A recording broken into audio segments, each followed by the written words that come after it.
Hey everyone, thanks for joining. This is CryptoVatsik. Nothing of what you're about to see is considered financial advice, and they're just my opinions.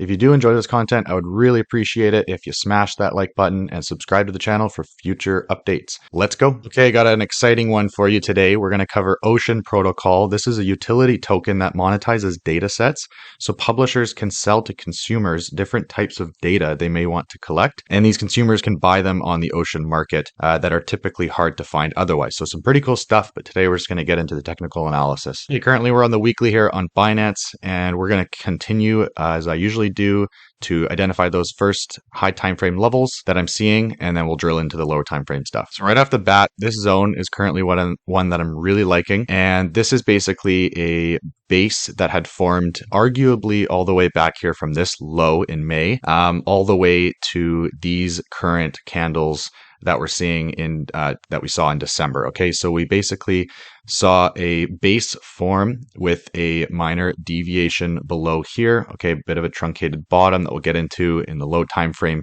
stuff afterwards, but basically we saw it as support here many times here, and then what I really liked about it is these 5 candle closes right within that zone, right within the range, the candle open, the candle close, the candle open, candle close, and so forth within this zone. Just really, really tight candle closes within this zone. So that led me to believe that we were starting to form some sort of base here.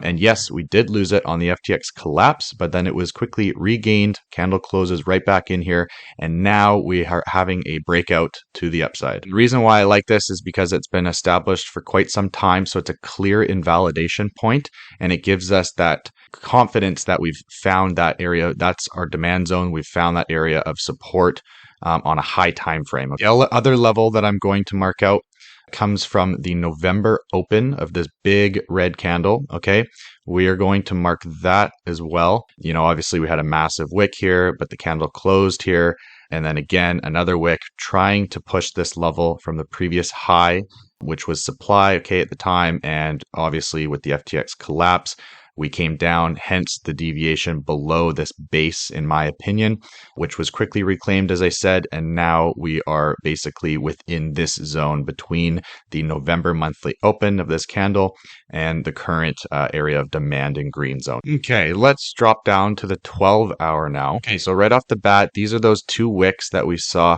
on those monthly candles, okay, that obviously deviated above the monthly open.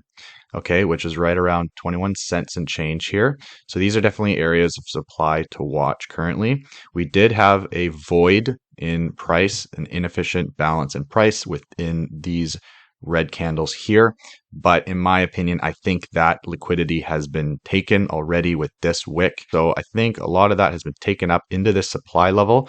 But instead of seeing a rejection and loss of the demand zone, we saw a continuation of this trend. As I said, the FTX collapse, okay, this deviation below the demand zone, but really shot right back up, looking like a truncated bottom, bit of a head and shoulders pattern here, left shoulder, head, and right shoulder. Okay, nice push up to take this liquidity and then reclaiming the demand zone in green, as I said. So as I usually do, I mark out ranges. So we'll take it from this high down to the range low. So right off the bat, you can see we're struggling to break above the equilibrium, okay, of the range. We have held the demand zone in green, which I like to use the quarter ranges. This would line up right within the quarter range between the EQ and the bottom band, and the other quarter range being somewhere up here. So we've held that level, okay, so we are consolidating and starting to pinch and putting pressure on the EQ, in my opinion. We have also started to flip, or have flipped, the EMAs here, the 100 and 200 exponential moving averages. We have flipped to the upside. The difference with this zone here that I'm liking is the fact that we have this established base. So if you go back to this pump that we had over here, okay, that basically broke down and failed, we really didn't have this trend here, right? We didn't really have an established base, right? We had our low, we had a lower low, we had another lower low.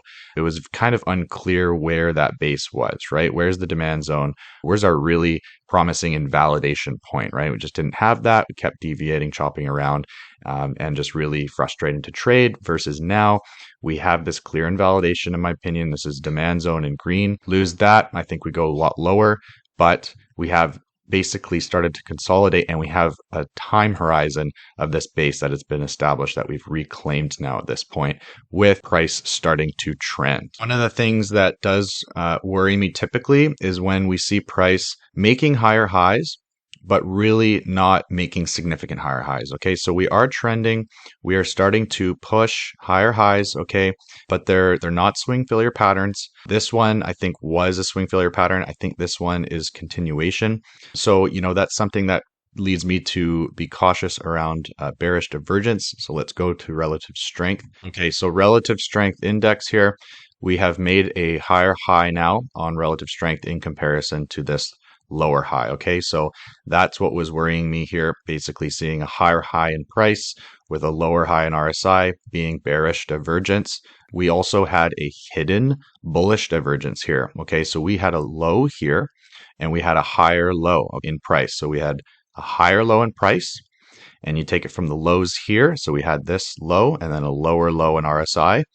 So an uptrend in the lows of price with a downtrend in the lows in RSI. This was actually a hidden bullish divergence. So again, in hindsight's 2020, sure. But now I was closely watching that we don't get a bearish divergence. So on this move, I was watching this, making sure that if we do make a higher high, that at least RSI makes a higher high, which we have. Okay, so I think, in my opinion, we've invalidated the bearish divergence argument. We're also seeing these legs, these moves on higher volume. So on this one, some powerful volume there. A little bit less here, okay, but we are seeing an increase in volume here, a steady incline here on each leg. And again, I really like the consolidation right here on the EMAs. This is the 200 EMA, the thick gray line. Okay, some nice consolidation when we reclaimed it, also in line with the upper zone of the demand zone here. So very nice area of support. I would be looking to get in long lower than we're currently right now, which would take patience, but we'll go into the 4-hour chart and some lower time frame here, how I would do that again in a second. And overall, just another piece of confluence that I like to see. Okay, so where are we going to look to enter and where are we going to look as a target? So for me, I think we have some more of this supply to tap, in my opinion. I know we did come right up into that zone with this wick. But this was just a knee-jerk reaction, in my opinion, with this wick. It was a sell-off almost immediately. So I want to see those candle closes coming up into this supply region near the upper band of this range. But there's some criteria that we need first in order for that to happen. So first of all, we'll just mark out the targets on high time frame, and then we'll go into looking at the entries. So for me, the final target would be the upper band of the range, but I think there's other targets beforehand that we could take profit at. So if the range high is target 3, so to say, then I'd be also targeting the supply region right above this level that we marked out on the high time frame. This guy right here that we marked out on the weekly. This was the weekly candle close and also the weekly candle close here, okay, with wicks above. So I'd be targeting also within that region. And then if, depending on our entry, if we are going to get an entry that I would prefer down at the trend line, also a sweep of this level, the market structure that has been broken of these highs, we've made a newer high. I think a sweep of that level and this previous area of consolidation is an ideal or optimal entry location. And the first target being the equilibrium here, which might not look like much, but from down here is still roughly a 10% move. So again, I'd be taking most off the table at the first target, a little bit more, a little bit less, apologies, on the second target, and then the final, 10 or 15% on the third target. We just take out our fib extension tool as well and bring it from the bottom to the top of the first leg here, that first move. You'll notice that price came on the following leg. I know it's getting busy here, but the next low to the high, we touched the 1.618 fib on this extension tool. So just for some perspective, we'll take it from the next leg, okay, from the low to the high, and we'll look where is the 1618 right here at that level that we had marked out, with the 2618 being right under the range high. So let's go down to the 4-hour. Okay, so looking at this with a bullish bias, I still don't think that this level will hold. Simple SR theory here is the previous area of resistance flipped into support. Also this ascending wedge here that we've broken up. Typically ascending wedges do break up. I still have a bullish bias, but I don't think this level would hold.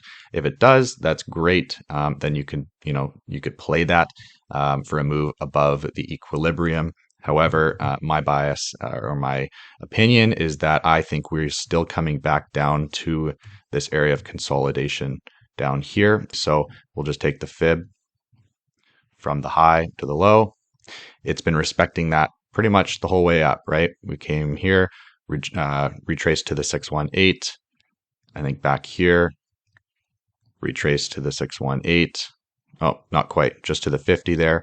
But it's been basically consistent in that fact. So the assumption is that we will still come back down and test the 618 here in this level, lining up a little bit more with this area of consolidation and a sweep of the low and a sweep of this trend. So for me, that's what I'm watching. That area will make it yellow. I'm putting more pressure on the EQ at this point, and the reason why I say that is because here, these are just wicks up to the EQ, okay? Wick right back down. However, now we're getting candle closes near the EQ, okay? So we are putting pressure on there.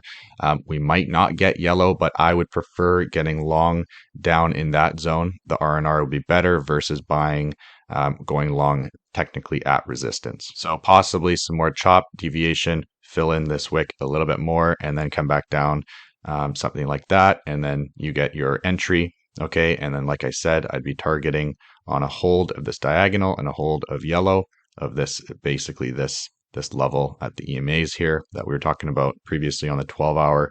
Okay, so you hold this zone, in my opinion, then I target 1 and I target 2. You have to be flexible, okay? You have to be flexible, and you have to, decide where you want to put your stop losses and your invalidation points. If you draw rigid lines and you say, below this level, I'm invalidated, you get one little wick, you're invalidated, right? But if you draw some sort of zone where you say, okay, below this zone, I'm okay with the risk of 2 to 3% kind of thing, maybe 4 or 5%, whatever your risk parameters are set out to be. Then below that zone, it gives yourself a little bit more wiggle room to have some of that chop and those stop hunts not stop you out. Ideally, I would really prefer to get long on this breakout level right here, which is lower than our yellow zone. Might not get that just given the fact that this has really respected this trend here. Okay, so if we got it somewhere in this zone, that would be ideal, right? So we're talking January 11th kind of thing. Take it with a grain of salt. The yellow is derived just under the 618. Okay. So personally, I would really like that level when we reclaimed these EMAs, because your stop ultimately for me would have to go below this low here. And that is about a over 4% risk. So ultimately, if you took a long in that area, you're looking at, for the first target, stop loss below that low, okay, you're looking at a risk reward ratio of 2.76, which isn't bad. And that again is just targeting the EQ, the first target. Meanwhile, you could have your second target, for almost a 30% move, risk ratio 6.45. But your risk level down here, these are quite significant percentages with the ocean here. So your risk level is not as tight as ideally I would like. I wouldn't just use this trend line as your entry kind of thing. We could easily chop around it and invalidate it over time, right? We could still come back down and do something like this. And then you go, oh, we lost it. Trend's broken. We're heading back down, but really we're still just hovering and consolidating above the demand zone here. Okay, and then we could start to push up there, right? So if we lose the trend line, I'm still interested. I'm still watching for these levels to hold. The horizontals, right? I do stick to horizontals more than I do diagonals. It's just one piece of confluence that I use for my trade theory. Anyways, guys, thank you so much for joining. I really appreciate it. Please do like the video. It does support the channel and it really helps me out. I appreciate it. And you can always follow me on Twitter at CryptoVatsik as well for frequent updates. And again, thank you. Let me know what you think in the comments, what TA you've done. And, if you agree, disagree with me, whatever it may be, I want to hear from you. So thanks again. We will see you on the next one. Cheers, guys.